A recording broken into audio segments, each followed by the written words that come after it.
Saya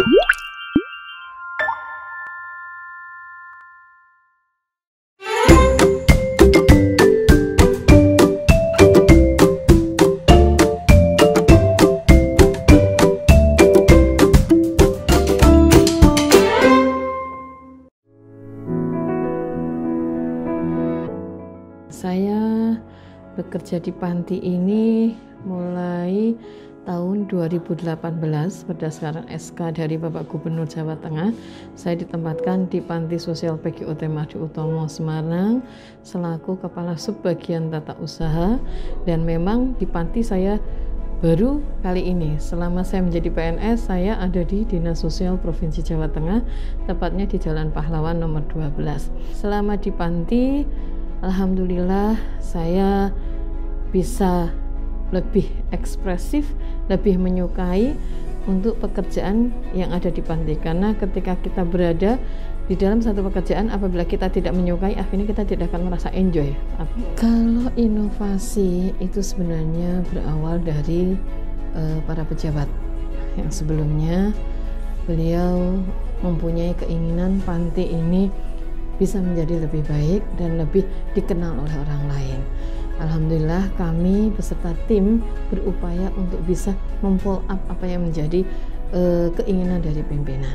Ketika inovasi baru, inovasi ini turunnya juga dari teman-teman tim kami berupaya untuk agar panti ini menjadi lebih berkembang, yaitu di sini kami mempunyai laboratorium Taman Pelangi. Disitulah tempat untuk kita bisa berinovasi. Di sini warga binaan kami selaku sasaran garapan kami. Mereka adalah para penyandang masalah kesejahteraan sosial yang dulu kami sebut PMKS dan saat ini kita sebut adalah PPKS sebagai pemerlu pelayanan kesejahteraan sosial. Mereka bisa berinovasi, mereka bisa berkontribusi, mereka bisa mendapatkan pelayanan, berbagai keterampilan, keahlian, dan syukur mereka lepas dari Panti Sosial Madi Utomo, mereka bisa mempunyai jati diri dan bisa berfungsi sosial. Karena apa? Selama di panti ini mereka keluar tidak akan mendapatkan berupa bantuan apapun. Di tahun 2018, 2016 masih ada fasilitas bantuan dari Kementerian Sosial. Namun untuk tahun-tahun sekarang bantuan tersebut sudah tidak ada. Sehingga mereka keluar, diupayakan kami membuat laboratorium Taman Pelangi agar mereka mempunyai bekal. Sesuai namanya Panti Sosial PGOT Madi Utomo. Mereka adalah para pengemis, mereka gelandangan, mereka orang telantar. Pengemis kita tahu dari definisinya, dia mengemis, hidup di jalanan, mereka meminta-minta, menengadahkan tangan, dan hidup kehidupannya mengandalkan orang lain. Lalu gelandangan, mereka kehidupannya berada di luar, di jalanan, dia tidak punya tempat tinggal, dia tidak punya rumah, dia tidak punya mungkin penghasilan. Penghasilan pun mereka berupaya untuk mencari sesaat, ketika itu dapat mereka bagaimana caranya itu pun segera habis. Dan selanjutnya ada orang telantar. Orang telantar itu siapa? Orang telantar itu adalah orang-orang yang ditelantarkan oleh keluarganya, oleh saudaranya, sudah tidak dimaui oleh mereka, sehingga mereka mau hidup di mana? Ketika mereka kita tidak tangani, ini adalah tanggung jawab kita bersama. Mereka datang ke sini, biasanya mereka dirujuk oleh kabupaten kota. Ketika mereka di jalanan menjadi orang yang dianggap tidak indah di jalanan, kita tahu gelandangan itu tidak indah di jalanan, mereka menghambat lalu lintas, mereka dirujuk di panti sini.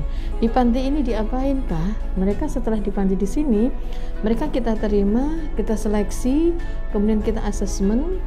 Mereka bisa menjelaskan siapa dia, dari mana dia asalnya, kemudian apa sebenarnya permasalahan. Apabila tidak sesuai dengan kriteria dan sasaran kita, mereka kita rujuk ke panti yang sesuai. Nah, setelah mereka berada di sini, mereka mendapatkan berbagai bimbingan. Bimbingan yang kita terima, terutama bimbingan yang bersifat psikis atau mental. Karena kita tahu mental mereka itu yang sakit, karena mereka secara fisik sehat, Namun ketika kita lihat mereka hidupannya di jalan, mental mereka lah yang kondisinya yang harus kita perbaiki. Mental, sosial, kedisiplinan, wawasan kebangsaan, keagamaan, itu yang harus memang kita perkuat. Dan setelah itu ada bimbingan-bimbingan keterampilan. Contoh di sini ada bimbingan keterampilan pertukangan kayu, bimbingan keterampilan penjahitan, tata boga, disesuaikan dengan kebutuhan dan keinginan mereka. Karena di sini kita membina orang-orang yang punya fisik mental, keterbatasan sarpras kita yang ada, mereka punya jiwa atau mempunyai struggle of life yang tinggi, perjuangan tinggi untuk mencapai satu tempat, tidak selalu dimudahkan dalam hidup. Itu pembelajaran untuk mereka. Kami berusaha dengan memang fasilitas dana yang ada dari pemerintah, jujur tidak sesuai dengan kebutuhan yang ada. Namun karena kami harus mencukupi kebutuhan tersebut, bagaimana caranya? Terpenting mereka tercukupi kebutuhan makan sehari-hari, mereka tercukupi dengan kebutuhan pakaian, karena seseorang itu hidup dari 3 kategori kebutuhan: sandang, pangan, dan papan. Papan mereka tercukupi. Pangan ini harus kita upayakan. Kita bisa bekerja sama dengan relawan sosial, karena relawan sosial ini adalah masyarakat. Terkadang PGOT ini tidak dilirik oleh masyarakat lain, karena mereka melihatnya, oh orang waras kok, orang sehat, ngapain ngasih mereka. Padahal mereka tidak melihat bahwa mereka ini sebenarnya butuh juga kepedulian dari orang-orang yang ada di sekitar. Kalau kami di panti sosial pegawai, fokus kami adalah memberikan pelayanan rehabilitasi sosial, pemulihan seseorang yang tadinya hidup di jalanan, tentunya mereka no etika, tanpa etika. Keterampilan boleh dia punya, tapi kemungkinan cara berpikir mereka yang tentunya bisa kita arahkan. Ketika dia punya skill, bagaimana caranya untuk bisa skill ini bisa bermanfaat untuk dirinya sendiri nanti ke depan. Itu yang perlu pembentukan kepribadian diri, sehingga kita arahkan supaya apa yang dia punya itu kita jelaskan bahwa ini sebenarnya adalah kemampuan yang dimiliki oleh dirinya. Itu intinya. Jadi kami di sini punya fungsi adalah untuk meningkatkan keberfungsian sosial mereka. Karena di sini beraneka ragam masyarakat, dari mereka berwatak keras, mereka pendiam, mereka baik, mereka jahat, mereka kejam. Banyak karakteristik yang dimiliki oleh mereka. Dalam setiap hidup kita harus selalu belajar. Jadi itu adalah pembelajaran untuk pribadi kita. Bagaimana caranya supaya kita bisa belajar dengan orang lain, agar kita nanti bisa tahu siapa dia, bagaimana cara untuk menangani dia. Kalau kita tidak mempelajari dia, bagaimana kita bisa mempelajari dia? Kalau kita sudah tahu dia seperti punya sifat yang seperti ini, kejam, berarti apa yang harus kita lakukan? Jadi tidak bisa menangani seseorang disamakan dengan yang lainnya. Dulu saya masuk sini tahun 2011, itu kondisinya sama sekarang terus terang jauh berbeda. Dari hal pekerjaan dan perkembangan pekerjaan dan SDM-nya juga berbeda. Kalau saya kan berada di teknis bimbingan, itu kalau untuk IT mungkin nggak begitu nggak begitu terlalu harus rutin gitu. Kalau yang di sana proses awal perencanaan sampai controlling itu semua menggunakan aplikasi. Kalau di sini saya lebih ke perubahan mental atau penerima manfaat, atau yang sekarang sesuai dengan nomenklatur yang baru namanya penerima pelayanan kesejahteraan sosial. Kalau dari awal saya masuk sampai dengan sekarang itu sangat berbeda, apalagi ada pengembangan laboratorium Taman Pelangi. Itu yang menjadikan beda di antara panti-panti yang lain. Kita menggandeng beberapa CSR, memang Papros memang rutin dulu ngasih obat-obatan. Akhirnya melihat pemberdayaan itu muncul dengan adanya lokasi yang memang menunjang itu, akhirnya beruntun Mbak.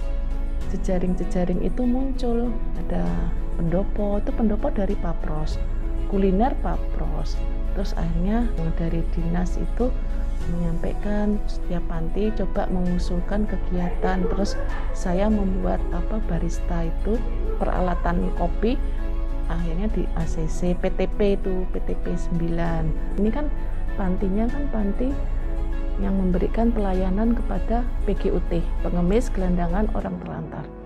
Pengemis gelandangan orang terlantar itu sebetulnya kita merubah mental, merubah pola pikir, mindset mereka menjadi orang yang baik, menjadi orang yang bermanfaat untuk orang lain, menjadi orang yang mandiri. Yang kesulitan dari kami adalah mereka itu datang dalam kondisi yang sudah bebas mengalami bebas di luar, dalam arti mungkin di jalan atau dengan permasalahan mereka. Kalau mereka tanpa kita datangin, tanpa kita dampingi setiap aktivitas, mereka merasa kontrolnya nggak ada. Jadi kayak seperti anak sekolah, kalau gurunya nggak ada kan bebas. Nah ini terjadi seperti ini, kemampuan kita, kemampuan pegawai kita, ibaratnya kita kadang lihat ini apa sih yang kita bisa pelajarin, mungkin ada temen yang atau apa bisa memberikan ilmu, wawasan itu. Kadang saya cuman hanya lihat ini saya terapkan di kelas untuk bimbingan klasikal. Jadi secara intens pun itu mungkin belum bisa maksimal, tapi pada prinsipnya saya memang melihat ada perubahan progres. Tapi kan pelan-pelan kita sorot, kita ini juga beri warning, dan kita juga beri sanksi mereka yang melakukan hal-hal yang melanggar aturan tata tertib panti itu. Jadi memang kalau bicara ini susah, Mbak. Kita tugasnya panti itu kan sebetulnya itu melayani mereka, merubah mereka menjadi yang lebih baik. Bu Vita, asal Blora. Kalau saya udah setahun lebih di sini. Ya nyaman gak nyaman mau gimana lagi, Mbak? Dibikin nyaman aja. Ya kita ngikutin kegiatan sini dari pagi apel biasa toh. Terus nyapu, kerja bakti. Kalau Senin dari depan langsung ke belakang. Kalau hari Senin, kalau hari biasa langsung habis apel langsung ke sini ke taman. Kerja bakti di taman, di situ ya jualan, bersih langsung jualan. Hobinya apa ya? Ya masak, Mbak. Ya bisanya itu. Sebelum saya jualan ya ngikutin, kayak jahit, terus tata boga, gitu kita ngikutin. Nek kalau pertukangan itu kan, kalau masak kan tata boga, jahit itu ya ibu-ibu yang nggak ada kegiatan lah, nanti kan itu buat kita siap keluar sudah ada pegangan lah gitu. Ya kebantu sih, kebantu, Mbak, semuanya terjamin lah ya, soal makan, kesehatan semuanya terbantu. Kalau kita sakit apa kan kita nggak bingung beli inilah, beli obat lah, kita kan udah bilang sama kantor langsung obat tersedia, mau saya apa kan bilang Pak ini saya langsung periksa gitu, semua terjamin di sini. Jadi kita nggak langsung mikir bingung gitulah. Kalau kita di Jubjular kan bingung, ada nganu nggak ini, ada uang nggak buat periksa gini-gini. Karena sini kan nggak, udah pemerintah udah nyediain semuanya lah. Pokoknya di sini ya kita apa selamanya di sini kan nggak mungkin, Mbak. Sebenarnya di sini ada batasannya. Sebenarnya itu 6 bulan, setahun itu udah, kalau kita udah mampu bisa keluar. Kalau kita belum mampu ya kita di sini dulu. Kalau kita udah siap mapan, udah pengen maju, udah mandiri, mau keluar ya keluar.